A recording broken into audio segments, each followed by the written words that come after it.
ଜାଣିଛନ୍ତି କି ଆମ ବଡି ପାଇଁ ବି 5ଟା ମନ୍ତ୍ର ଅଛି। ଯେମିତି ସବୁ ଦେବାଦେବୀଙ୍କ ପାଇଁ କିଛି ନା କିଛି ମନ୍ତ୍ର ଅଛି। ତ ହାଏ, ମୋ ନାଁ ପ୍ରଭାସିନୀ ମଲ୍ଲିକ। ଆମର ଏଇ ଯେଉଁ 5ଟା ମନ୍ତ୍ର ଅଛି ସେ ହୋଲ୍ ଆମ ବଡି ପାଇଁ, ବିଶେଷ କରି ଆମର ଗଟ୍ ହେଲ୍ଥ ପାଇଁ। ଗଟ୍ ହେଲ୍ଥ ପାଇଁ କେମିତି? ଯେମିତିକି ଆମେ ଦିନଚର୍ଯ୍ୟାରେ ବହୁତ ସାରା କାର୍ଯ୍ୟ କାମ ଯିଏ ଯାହା ବ୍ୟସ୍ତତାର ସହିତ କରିଥାଉ, ଠିକ୍ ଟାଇମ୍ରେ ଆମେ ପାଣି ପିଇ ନଥାଉ, ଠିକ୍ ଟାଇମ୍ରେ ଆମେ ଖାଇ ନଥାଉ, ଠିକ୍ ଟାଇମ୍ରେ ଆମେ ଶୋଇ ବି ନଥାଉ, କି କିଛି ନା କିଛି ଆକ୍ଟିଭିଟି ବି ପ୍ରାୟ ଆମେ କରିନଥାଉ। ହଁ, କିଛି ଥକା ହେଇଗଲା ବସିଯିବା। ବାକି ରହିଲା ମାଇଣ୍ଡ ସେଟ୍, ଯେଉଁଟାକି ଆମ ବଡି ପାଇଁ ନିହାତି ଦରକାର। ଆମେ ମାଇଣ୍ଡ ସେଟ୍ କଲେ ଆମେ ଏଇଟା ନିହାତି କରିପାରିବା। ତ ସେଥିପାଇଁ ଆମ ଗଟ୍ ହେଲ୍ଥ, ଯେଉଁଟାକି ଆମ ବଡି ପାଇଁ ଭେରି ଇମ୍ପୋର୍ଟାଣ୍ଟ ଅଛି, ଗଟ୍ ହେଲ୍ଥ, ସେଇଟାକୁ ଆମେ କିପରି ବାଲାନ୍ସ କରିବା। ଆମେ କିଛି ବେଶୀ ଖାଇବାନି କି କିଛି କମ୍ ଖାଇବାନି, ବଡି ହିସାବରେ ଯାହା ଦରକାର।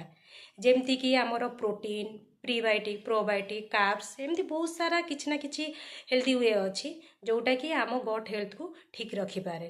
ଫାର୍ଷ୍ଟ ତ ଆମକୁ ଭଲସେ ପାଣି ପିଇବାର ମେନ୍ ଅଛି, ଭଲସେ ଶୋଇବାର ବି ଆମକୁ ଅଛି, କିଛି ନା କିଛି ଆକ୍ଟିଭିଟି କରିବାର ଅଛି।